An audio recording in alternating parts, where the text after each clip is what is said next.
ലോകമെമ്പാടുമുള്ള ഇസ്ലാം മതവിശ്വാസികൾ പുണ്യമാസമായ റമദാനിനുള്ള കാത്തിരിപ്പിലാണ്.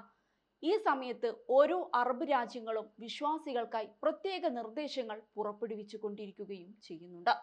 പള്ളികൾക്ക് അകത്തെ ഇഫ്താർ വിരുന്നുകൾ വിലക്കിക്കൊണ്ടുള്ള ഉത്തരവ് സൗദി അറേബ്യ കഴിഞ്ഞ ദിവസം പുറപ്പെടുവിച്ചിരുന്നു. ഇപ്പോഴിതാ UAEയും പുതിയ നിർദ്ദേശവുമായി രംഗത്ത് വന്നിരിക്കുകയാണ്. റമദാൻ മാസത്തിൽ ഭിക്ഷാടനം പൂർണ്ണമായി നിരോധിക്കുകയെന്ന ലക്ഷ്യത്തോടെയാണ് UAE അധികൃതർ പുതിയ നിർദ്ദേശം പുറപ്പെടുവിച്ചിരിക്കുന്നത്. ഇതിനായി പ്രത്യേക ക്യാമ്പയിനും ആരംഭിച്ചിട്ടുണ്ട്.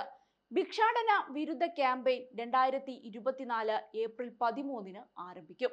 നിയമം ലംഘിച്ചും ഭിക്ഷാടനം നടത്തുന്നവർക്ക് 5000 ദിർഹം പിഴയും 3 മാസം വരെ തടവും ലഭിക്കും.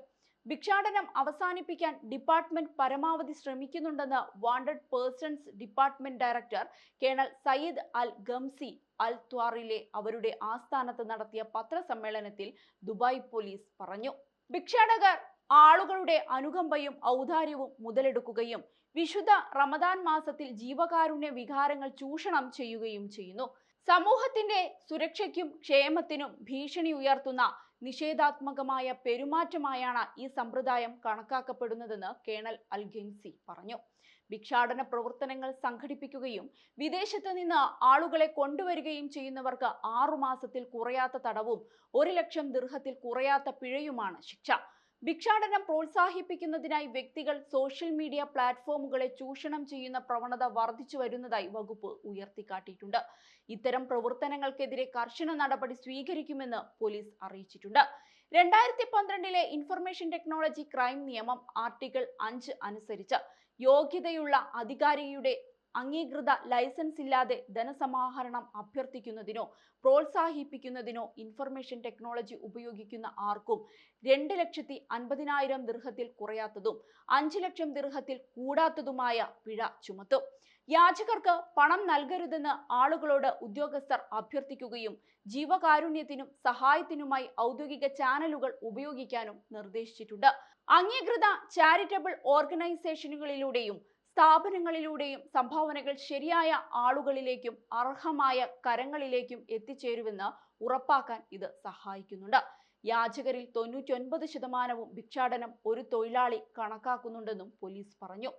താമസ സ്ഥലത്തോ കടകൾക്ക് മുന്നിലോ ആരെങ്കിലും ഭിക്ഷാടനം നടത്തുന്നതായി കണ്ടാൽ വിവരം അറിയിച്ച് സഹകരിക്കണമെന്ന് ദുബായ് പോലീസ് അഭ്യർത്ഥിച്ചിട്ടുണ്ട്.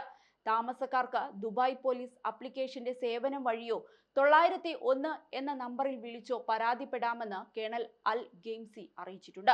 2020 മുതൽ 2023 വരെ 1700 ഭിക്ഷാടകരെ ഞങ്ങൾ പിടികൂടി ശിക്ഷിച്ചു.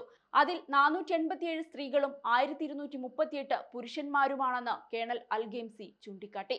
അതേസമയം നിരവധി വ്യക്തികളും സംഘങ്ങളും ഭിക്ഷാടനം നടത്തി വൻതുക സ്വരൂപിക്കുന്നതായി കണ്ടെത്തിയിട്ടുണ്ടെന്നും പോലീസ് പറഞ്ഞു.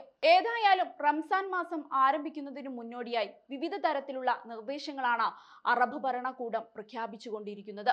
അത്തരത്തിൽ പ്രധാനപ്പെട്ട ഒരു പ്രഖ്യാപനമായിരുന്നു സൗദി കിരീടാവകാശിയും രാജകുമാരനുമായ മുഹമ്മദ് ബിൻ സൽമാൻ കഴിഞ്ഞ ദിവസം പുറപ്പെടുവിച്ചത്. അതായത് റംസാൻ മാസത്തിൽ സൗദി അറേബ്യയിലെ പള്ളികളിൽ ഇഫ്താറുകൾ നിരോധിച്ചിരിക്കുന്നു. ശുചിത്വവുമായി ബന്ധപ്പെട്ട ആശങ്ക മുൻനിർത്തിയാണ് മന്ത്രാലയം പള്ളികളിൽ ഇഫ്താർ വിരുന്ന് സംഘടിപ്പിക്കുന്നതിന് നിരോധനം ഏർപ്പെടുത്തിയിരിക്കുന്നതെന്നാണ് റിപ്പോർട്ടുകൾ വ്യക്തമാക്കുന്നത്. പള്ളികൾക്കുള്ളിൽ ഇഫ്താർ വിരുന്ന് നടത്തുമ്പോൾ ശുചിത്വം ലംഘിക്കുന്നതിനെ കുറിച്ചുള്ള പ്രശ്നങ്ങൾ ഉന്നയിച്ച നോട്ടീസിൽ പള്ളികളുടെ മുറ്റത്തോ പ്രത്യേകം തയ്യാറാക്കിയ മറ്റ് സ്ഥലങ്ങളിലോ വിരുന്നുകൾ സംഘടിപ്പിക്കുന്നതിന് മേൽനോട്ടം വഹിക്കാൻ ഇമാമിനോടോ മുഅസ്സിനോടോ നിർദ്ദേശിക്കുകയും നോമ്പുതുറ അവസാനിച്ച ഉടൻ തന്നെ ശുചിത്വം ഉറപ്പാക്കാനുള്ള ഉത്തരവാദിത്തം അവരോട് ഏറ്റെടുക്കാനുമാണ് പുതിയ നിർദ്ദേശം.